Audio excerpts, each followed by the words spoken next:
Die kersie op die prummes stoot 'n rookstoom boontoe.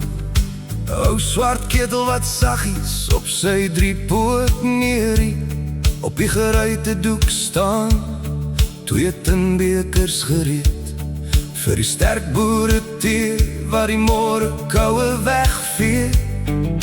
Agter op die houtstoof lê die herinneringe stil van 'n lewe op die plaas toe die wêreld nog stadig was.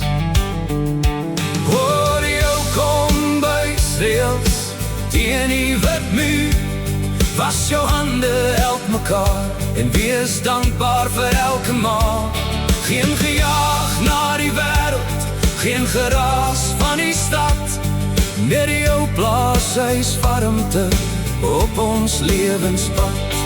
Hier rondom die tafel het die liefde gebly, in die dae van my jeug op die plaas by my.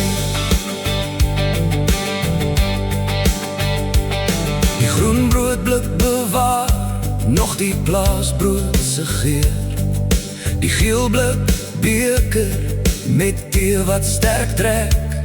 Ons het rondom die tafel die stories sit en luister, terwyl die skemer buite oor die koringlande fluister.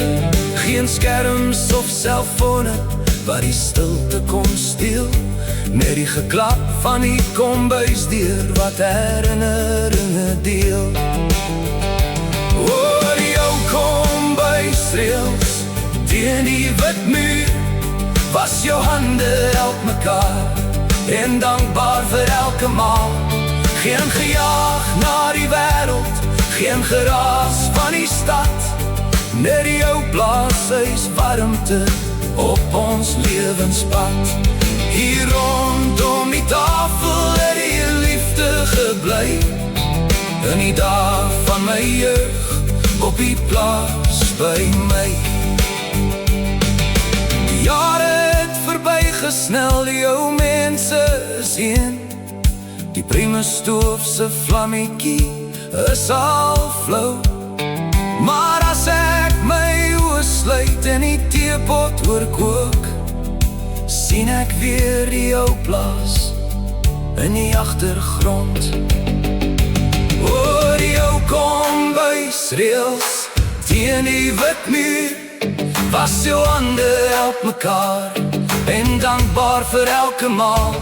Geen gejaag na die wêreld, geen geraas van die stad, net die ou plaashuis warmte op ons pad. Hier rondom die tafel het die liefde gebly, in die dae van my jeug op die plaas by my. Ja, die blikbeker tee en jou kombuisreël dra ek vir altyd saam in my hart se diepste deel.